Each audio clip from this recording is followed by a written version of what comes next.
Hello, this is Lance Young, Legend Driver Loving More Baby. I'm finna do a video about Dear Wayne Bryant. It's like a surviving video, but I just call it Dear instead of surviving. But Dear Wayne Bryant, I have a cousin on my mom's side of the family.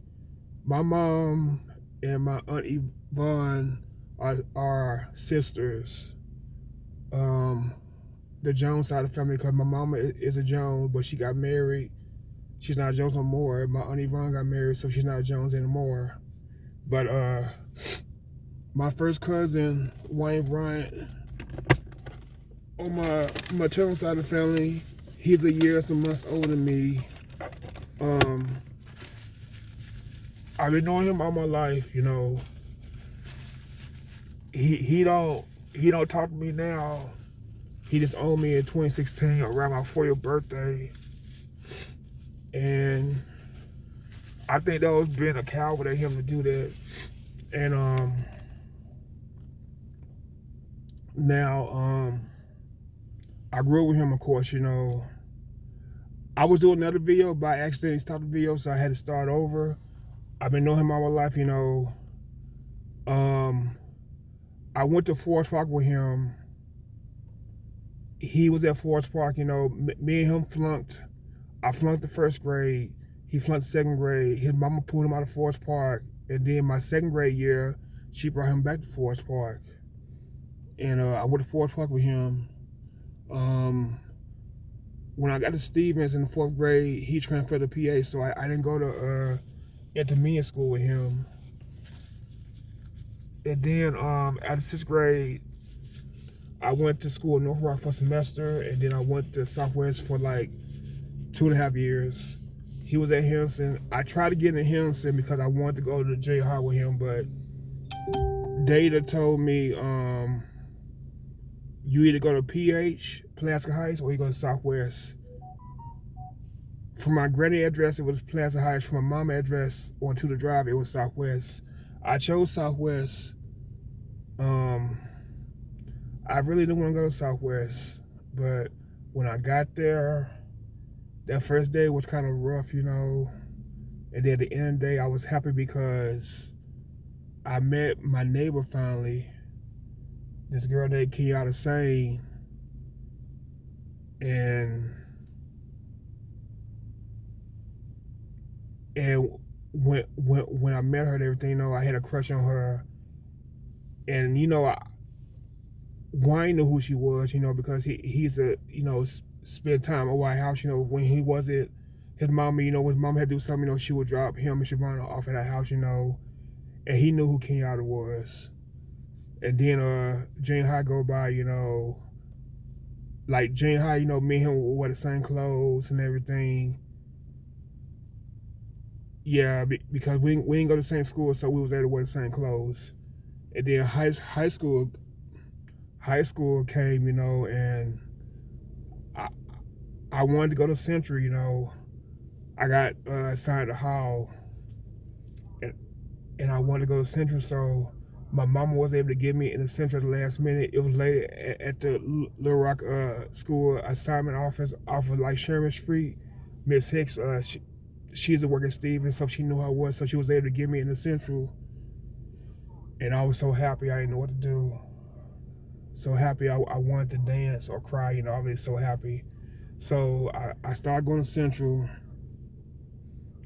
I used to get rides from him at the end of the day. So I would hang around him at the end of the day. He would give me a ride home, and then I just noticed how fake he was acting, how he used to treat me and stuff. It's like I couldn't say nothing he didn't like, you know, because he would, you know, tell me to be quiet or whatever. You know, he would basically be a dick, you know, on a car ride home and stuff. I just, you know, noticed how mean he was and stuff. But I was like, you know, he's my cousin, you know, whatever, you know, it's whatever. And then I know once he left Taco Bell, because he's working Taco Bell. When he left Taco Bell, he started working at churches. As in, when he started working at churches, he had to be at work at, when school got out. He had to be at work at like 2:30, so I had to walk home. I mean that was fine. I wasn't tripping. So then 10th grade, ended. 10th grade was kind of a rough year, but it wasn't as bad as 7th grade. I think 7th grade was worse than 10th grade. But when 11th grade got here, I'm like, I'm not a slop no more. I'm not a sophomore. I'm a junior. It's gonna be a better year. And it pretty much what was a better year. I think 11th grade was probably my best year of high school, because 12th grade wasn't a good year for me in 12th grade. So it probably was the best year. So 11th grade got here. I know that Wayne, he did, I think the work study. I think he did work study, so he left school early. And then 11th grade started. I started working at rallies on a permanent basis, because McDonald's I was only there for a month. So 10th grade, so 11th grade I started working at rallies. I had to. I did my probation period basically, and I was able to make it there. I didn't lose my job or nothing. So, but it was rough. Rallies was rough though, cause I had to get used to working and going to school, making good grades and working. That was, cause I know a lot of people when they start working in high school, their grades drop. But my grades were okay in 11th grade. My grades in 11th grade, 10th grade were basically the same, pretty much. But 11th grade went by, and then, but during 11th grade, yeah, I found that Wayne was talking about me behind my back, saying rumors about me, because people was going to him, asking him questions about me, and instead of him telling them the truth about me and stuff, he lied, or basically act like he couldn't. He was more concerned about his popularity than being honest, and telling them the truth, And then, I'm gonna go ahead and say it. There was rumors going around about me being gay and stuff, because of how I wore my backpack and stuff like that. Stuff that I would have corrected if I would known. It was just because I was basically I was basically a nobody. I was shy. I kept myself. I tried to see the good of people. I just, I wasn't how I was now. I was kind of naive. Innocent. Like, I wasn't like street smart. I was book smart. I'm more street smart now, but I was book smart, and people could easily get over me if I didn't see them who they were. If I knew how a person was, then I can be like no or whatever. But he, instead of him being honest, I mean he know how I was, because he knew that I had a crush on Kenyatta. He knew that I used to like Cosetta, Jones, Kenyatta Sane. He knew these things. He never heard me say that I liked a boy or anything. He knew that. Well, Cosetta, I liked her in elementary school, like at Stevens. Kenyatta, junior high, and I still liked her in high school too. Well, yeah, I liked her in high school too, but Cosetta and Kenyatta, they only wanted to be friends, and he knew that. He never heard me talk about I like boys and stuff like that, I would have never said that, I never had those thoughts in my mind at all, you know, and he knew that, but yet because he wanted to not be embarrassed, he wanted, be popular and everything, he sided with these people that's supposed to be his friends. And then Siobhan told me my granddad, and I got mad. I wanted to go off of him. My granny um, told me not to say nothing to him. She didn't want us to get into it, so she told me not to say nothing to him. So I had a problem not to get into it with him. And I think I think I know he got confronted. He got confronted about what he said. I'm not gonna say who confronted him, but he got confronted about what he said by a elder person in the family. And I never heard him mention this stuff. Well, he never mentioned this to me anyway, but I never heard him say nothing to me about it again until 2011.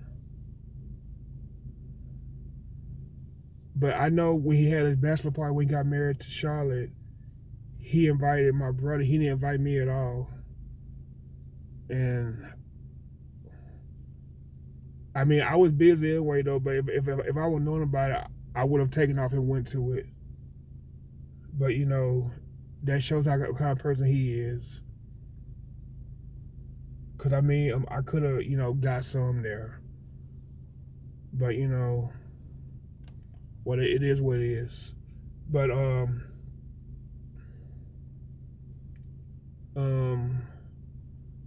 I never said nothing to him, and then he graduated, and I remember he wanted me to help him with a job, so I got him a job at Rally's, but he didn't last at Rally's that long. He would get into it with my store manager Michelle, and then I know he ended up quitting. I think he had an issue with my area supervisor Vicky Curry.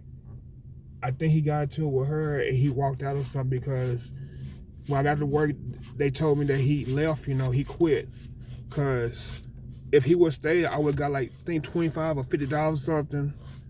I mean, I would have got, a bonus if he would stay there like 90 days. And I was aiming for that money even though it didn't really matter, but I would have got money if he would have stayed. But then college happened. I went to School of Memphis for a semester. I know that you can have fallouts with family members. You can make it with them. I had a fallout with a cousin in Memphis, and I made it with her 4 years later.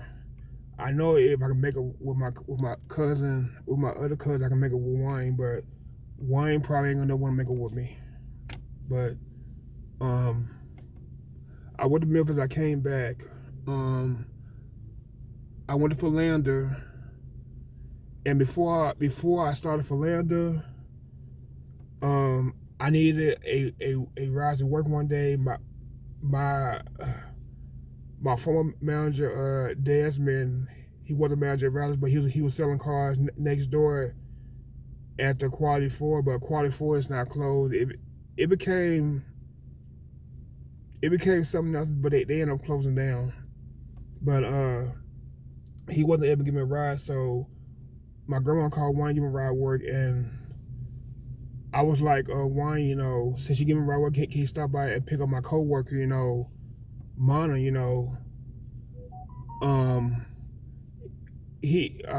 knew Mana from church, because my family and her family, were like friends and everything. My grandma knew her grandma. Her grandfather was already deceased, but his grandfather knew my granddaddy. My mama knew her mama. We all know each other.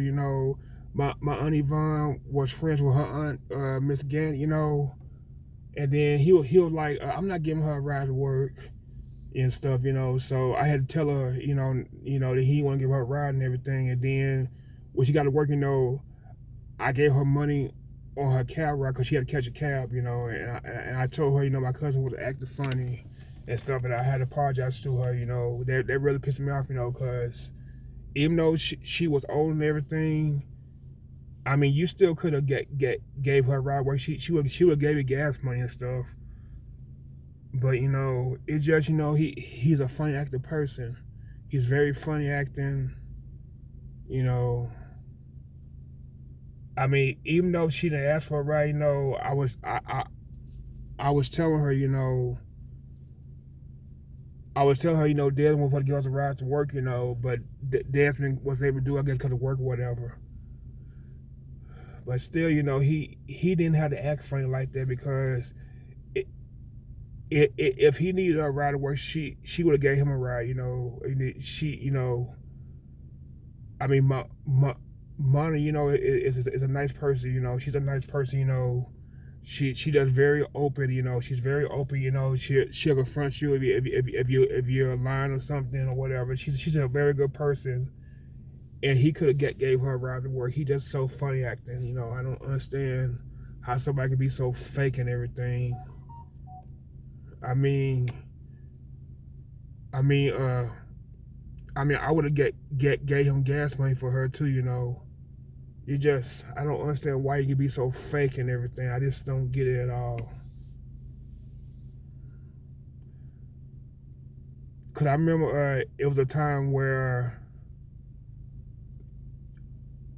Mana got me a ride to Eula one time. Where I need to ride to Eula. You know, she was riding with her friend Monica, who's now deceased. You know, rest in peace, Monica Jackson. I think her last name is Jackson. You know, her friend Monica gave me a ride to Eula, and my neighbor Tina Merriweather needed a ride too.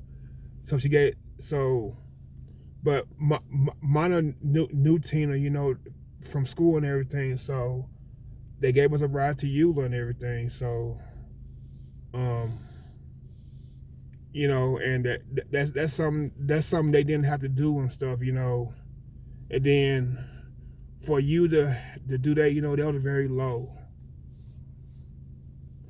It really was. But I know after that, you know, I try not to, you know, bother him again. I know after that, you know, he gave me a ride to work one time, you know.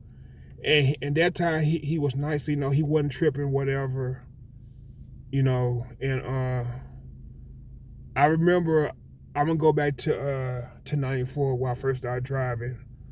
I gave him a ride one time when I first started driving to like West Bridge. And I remember I was driving on a freeway, and my granddad would take my mama to work.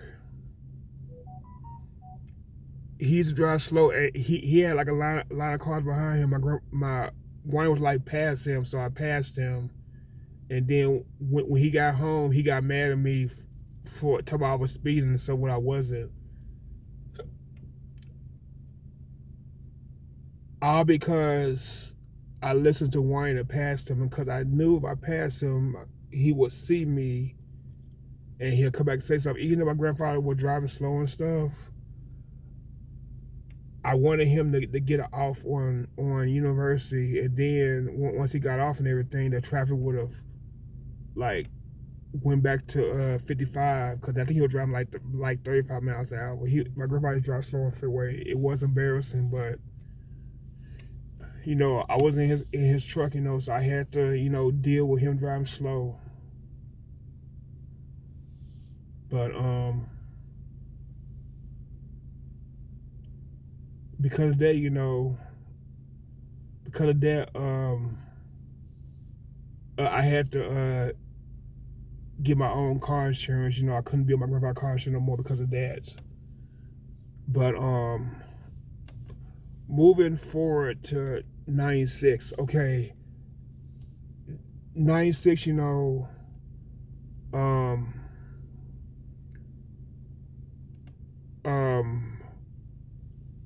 I went to Memphis. The car I had, what my second car was a Pontiac Prison. When I went to Memphis, you know, I ran over a blew out tire, then caused my radiator to go out. When I came back when I came back from first semester, my pre-exam transmission went out, so I didn't want to deal with that car no more. So I sold it to my neighbor, and then the Desmond guy was working at St. Moncrief, which later became Sherwood Pontiac. I don't know what it is now, but he sold me a '94 Dodge Shadow, and I had doubts about buying it. And Wayne went up there with me to talk to Desmond, and Wayne convinced me to get the car. So I got the car. The car ended up being an okay car. It had little problems, but I got it fixed, whatever. But so then like 596, he wanted me to charge something on my Discover car for him at this like audio place or something. It was like a car audio place or something, and I charged that for him, and he never paid me back. And I remember doing prom, for that room and everything. He never paid me for that either. But I know during that night, I forgot to let him in the room, because I was asleep or whatever. So I guess he felt like he didn't have to give me no money or whatever. That's whatever, because I didn't let him in the room, so he didn't spend the night. Okay, but yeah, he never paid me back or nothing. So never let Wayne Bryant borrow money from you, because he's never gonna pay you back. Because he owes my sister money too, my younger sister money too. Yeah, so never let Wayne Bryant borrow money from you, because he will never pay you back. That's all I gotta say about that. Okay, so I wanted to get my money back, so I just moved on. I'm like, he never go get nothing from me again. So then 96 happened, 97 happened. My Uncle Junior got married. Wayne was his best man. Okay, moving on. 98, 99 happened. He got married to Charlotte. We all went, Okay, 99 happened. 2001. It was 2000. My granddaddy,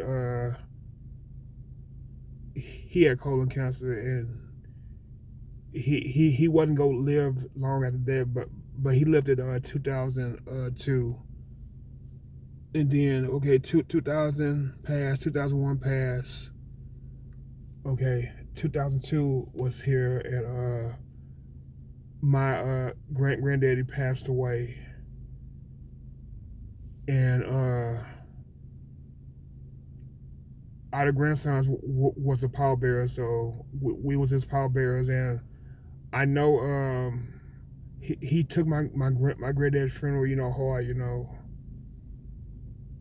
it was sad how he passed away, but I mean, I was already prepared, for him dying, so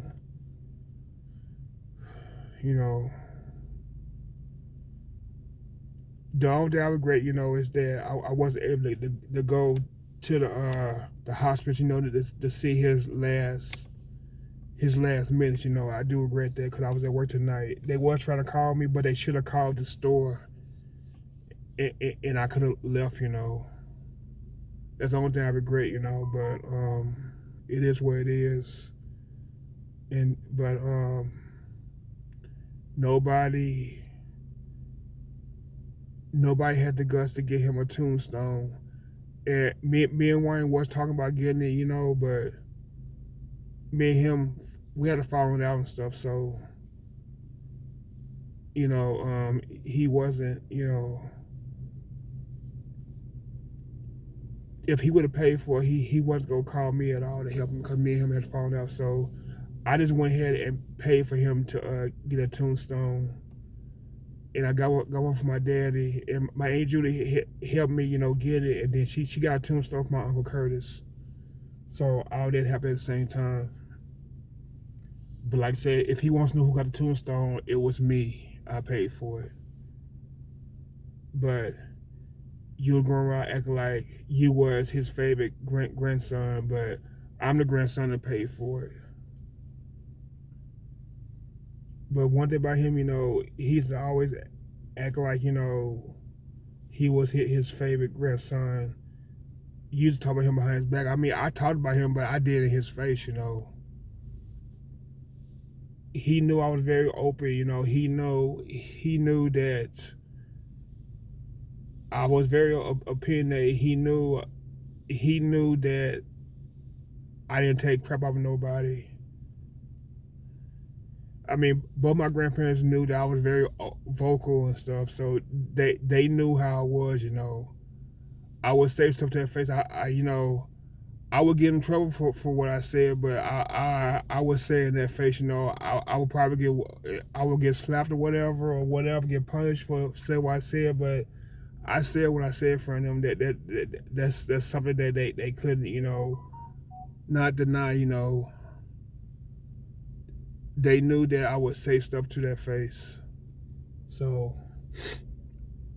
I kept it real with them about issues. I didn't hide nothing. They knew how I felt about issues. They knew that I would say stuff. So it's not like I hid stuff from them like how he did. He would talk about my grandparents behind their back. But I would say it to their face. That's the difference between me and him. I mean, you shouldn't disrespect your grandparents, but at the same time, you should be honest with your family and stuff. You shouldn't be hiding stuff behind their back and everything. That's one thing he did. He loved to be two-faced and everything and talk about people and stuff. He was very so like that. Very fake and everything. Very fake. And so my grandfather passed, time went on. We had to relocate to 13th Street from 15th Street. Then time went on. I knew my granny started getting sick, She had a stroke and then she started to decline in health, but she was still with us till 2011. And I know that Wayne, was still, coming by when he needed something. I know that he went in my room and used my fax machine, to send something to somebody.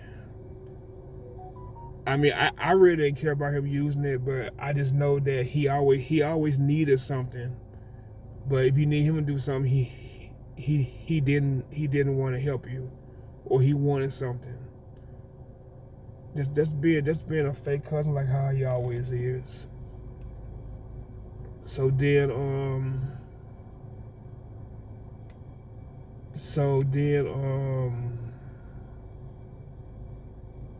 Then 2006, moved to Phoenix.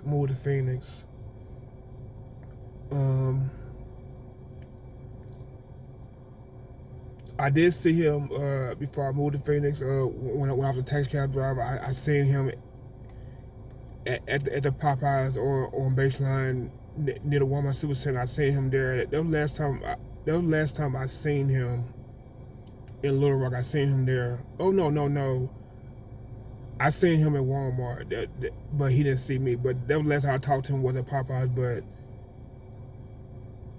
I remember he would come in Walmart and stuff at nighttime. I would see him, but I wasn't able to talk to him. But I did see him come in Walmart with like a couple and stuff, with a man and a woman.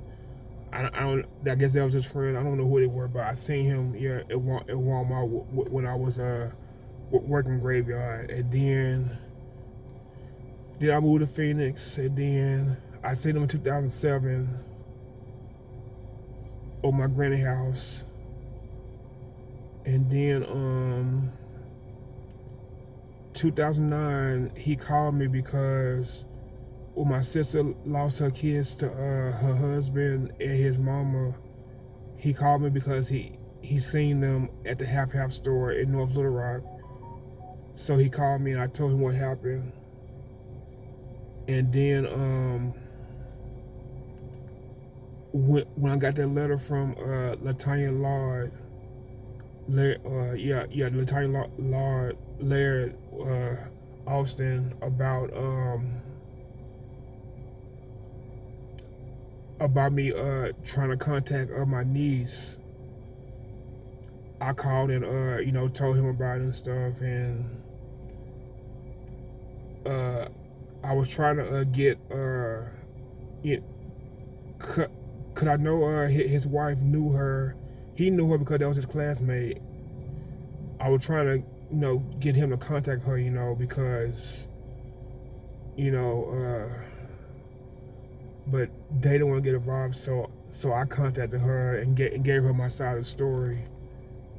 And then I contacted Ekron and I cursed him out, for doing that. And he blocked me on Facebook. I don't care though. He blocked me on Facebook. Ekron did, but I don't care. But and then I didn't see one until 2011, and my great aunt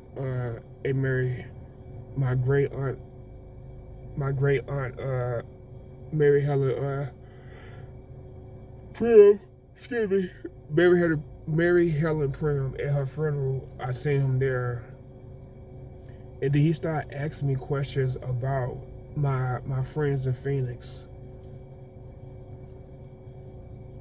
And then I seen him like a month and a half later at my granny's funeral. And then he asked me, he was asking me questions about my friends again at my granny's funeral. And then I just knew what he was asking me. I'm just like, just come out and ask me. Don't throw me hints and everything. So then 2012 happened. My daddy passed away. And I let everybody know that he was passing away.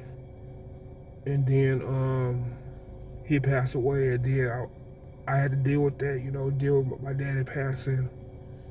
And then that happened, and then it was a lot of drama after that. And then 2013 happened. I went back home 2013. I was trying to see Wayne before I got on the road and everything, and he did everything to avoid seeing me. Cause I guess I was embarrassing to him, so basically he didn't want to see me. So then 2014 happened. 2015 was here, and then I went to his job to go see him at Captain D's, and I talked to him, and I showed him my truck and everything, and he was telling me how to get the dent out of my truck. And then I left, went back to Phoenix, and then 2016 I came back to my Uncle Curtis' funeral, and I went up there with my nephew Ashton to go see him at Captain D's. And I talked to him for a little bit. That was the last time I talked to him. Well, in person. Cause I talked to him in 2016, when I was going to school, cause he was asking me about graduate school. And then after that, when I was turning 40, I'm like, where's my shout out, cuz? Where's my shout out? And then he got mad. I'm like, why is he getting mad at me? And then, he just kept having an attitude like, where's this coming from? Why are you mad at me? And then, so I had resentment because I'm trying to figure out where is this coming from. And then, he basically was like, I want everything to do with you, blah, blah, blah, blah. But basically, I'm this, I'm that, I'm gay, I'm in closet. That's basically how he felt, And probably basically how he always felt, But you can't say it in my face. You try to embarrass me on Facebook. Just bullshit. Cause what problems you have with me, you could have said it back then. And I know now I don't have a girlfriend, I don't have a wife, whatever. You probably say that about me now, whatever. But I have had, girlfriends and everything. Went on dates and stuff. But that didn't matter with you.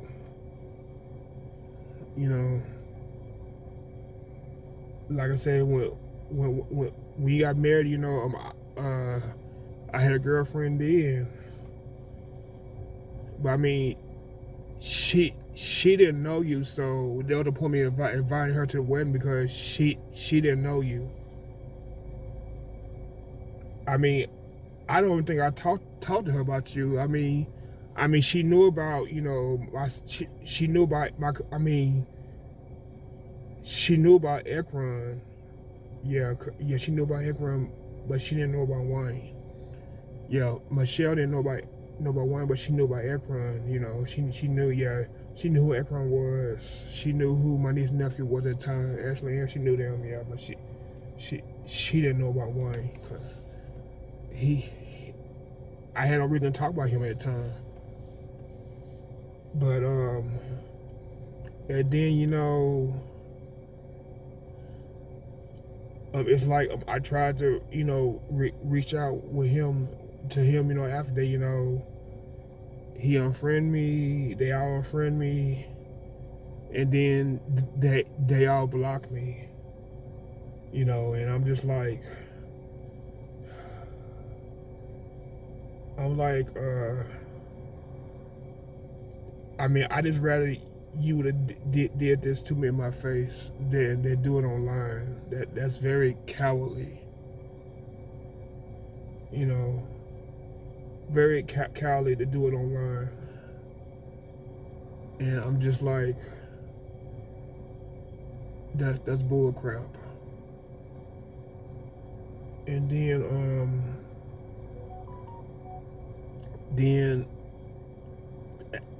after that,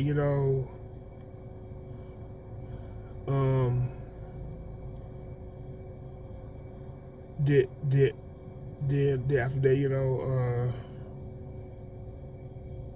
to give to to be nasty and stuff. I sent all them blank gift cards. I didn't send his mama a blank gift card, but I sent like all them blank gift cards. And I guess Siobhan got mad about that. I'm like, you're the one who because of you're the reason why he just. You started all this that day on Facebook. You're the one that started all this, so you started. You don't deserve nothing. And then then after I was texting Siobhan back and forth in 2017.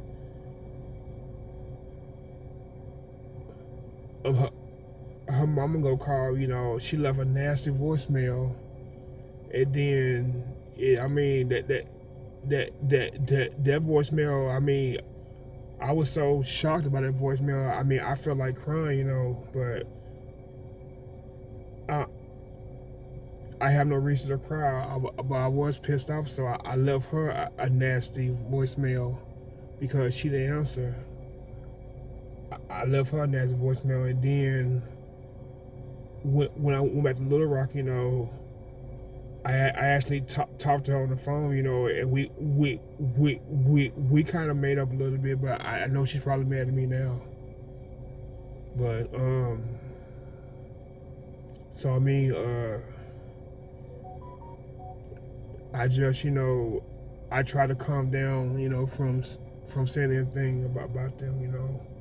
I was still talking about them, but not as bad. I know the last time I seen my Auntie Yvonne was like 2019. And then,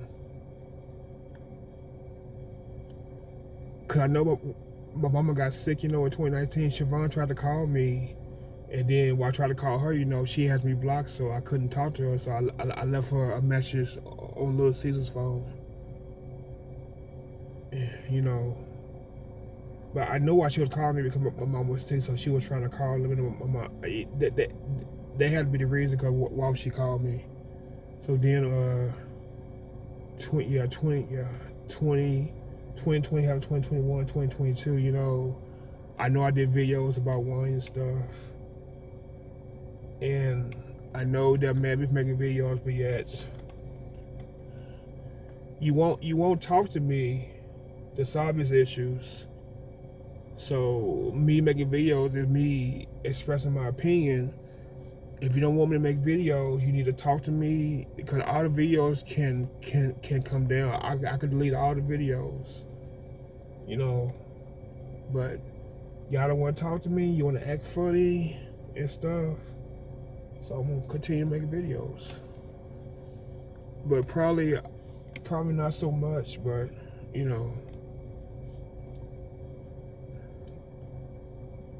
But it don't make sense how somebody can be in your family and you don't have nothing to do with them for no good reason. I understand if I would have did something bad to you, you won't have anything to do with me, but I didn't do shit to you. You just being fake and stuck up, basically.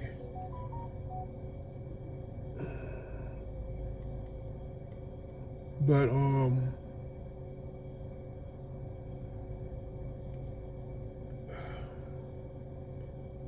I don't understand how you can throw your family away because you don't like them and stuff. Like I said, it don't make sense, how you can treat your family so dirty. I mean, you grew up with them. That was like your brother. His sister was like your sister. We grew up together, went to school together. We did stuff together like we were brothers. We went to church together, went to school together, hung out together.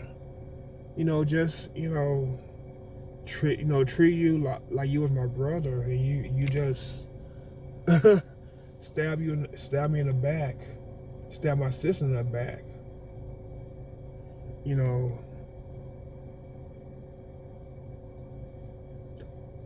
I mean, I don't know. I mean, he likes Kelly, but he always had an issue with me and Chantel. That's what I don't understand. I don't understand him at all. Just so fake. But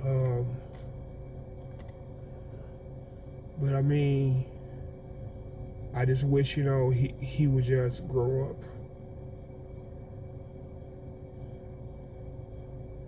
And have a man-to-man conversation on the phone.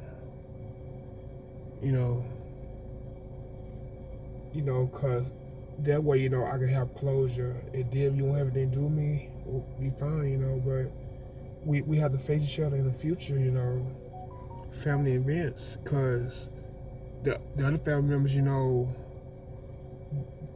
they don't have animosity to me like that. I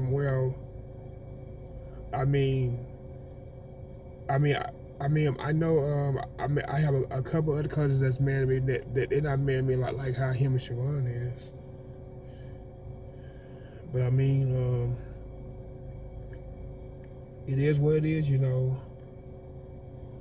I just was the type of person I just try to keep in touch with everybody, regardless of what happened in life. But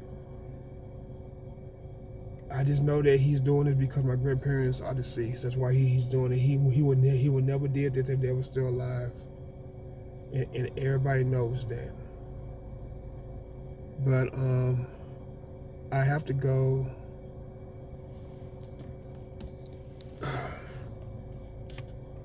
Lance John's Let John Drive Along with More Baby. Like, share, subscribe, hit button notification, comment below. See something, say something, don't afraid to speak out. Wash, sit out your hands, be social distant, wear a mask, cover your mouth, cover sneeze. Again, Lance John's Let John Drive Along with More Baby.